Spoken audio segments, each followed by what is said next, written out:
आहे। राज्यातल्या 24 जिल्ह्यांसाठी हवामान विभागानं अलर्ट दिलेला आहे। विदर्भ आणि मराठवाड्यातील काही जिल्ह्यांना अतिमुसळधार पावसाचाही इशारा देण्यात आलाय।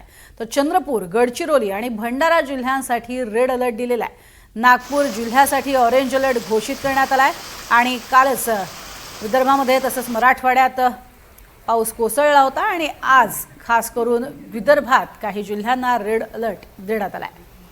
त्यामुळे अर्थातच गडचिरोलीमध्ये शाळांना सुट्टी देण्यात आलेली आहे।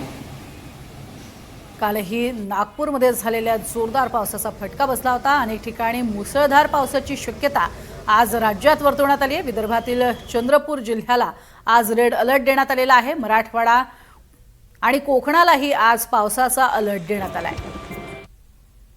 तर प्रचंड असा धुवाधार पाऊस एकीकडे कोसळतोय, त्यातच मराठवाडा आणि कोकणातही पावसाचा अलर्ट देण्यात आलेला आहे। मात्र विदर्भातल्या चंद्रपूर जिल्ह्याला आज रेड अलर्ट देण्यात आला आहे। नागपूरमध्ये झालेल्या कालच्या पावसानं मात्र अर्थातच मोठ्या प्रमाणात नुकसान झालेलं होतं। तब्बल 180 मिलीमीटर पाऊस हा नागपूरमध्ये काल झाला होता।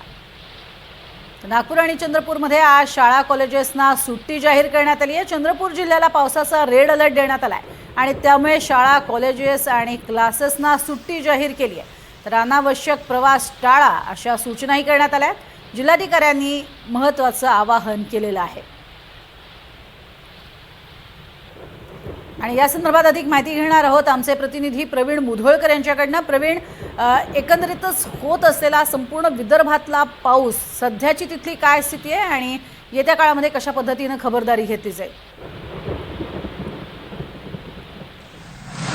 सध्या सुद्धा ऑरेंज अलर्ट देण्यात आलेला आहे विदर्भातल्या काही जिल्ह्यांमध्ये। आजची जर आपण स्थिती पाहिली तर आजची स्थिती जर आकाशाची स्थिती पाहिली तर ढग आहेत, पण पाऊस जो आहे तो आज दुपारी 12च्या नंतर काही जिल्ह्यांमध्ये जो आहे तो अपेक्षित आहे।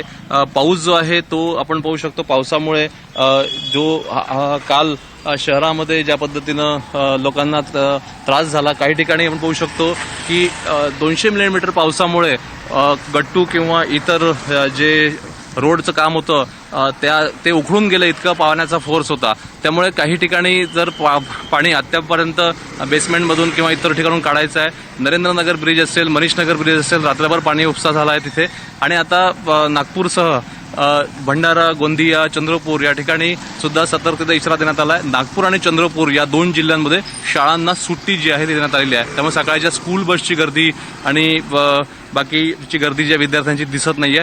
जर गरज असेल तरच घराच्या बाहेर पडा असं आवाहन सुद्धा प्रशासनाच्या वतीने करण्यात आलं आहे। त्यामुळे सध्या तरी पाऊस हा नागपुरात नाहीये आणि 12च्या नंतर काही सरी कोसळतील असं प्रादेशिक हवामान खात्याचं म्हणणं आहे। नक्कीच, त्यामुळे पावसाचा जोर हा दुपारनंतर वाढेल असा अंदाज वर्तवण्यात आला आहे। तुर्तास धन्यवाद या संपूर्ण माहितीसाठी प्रवीण।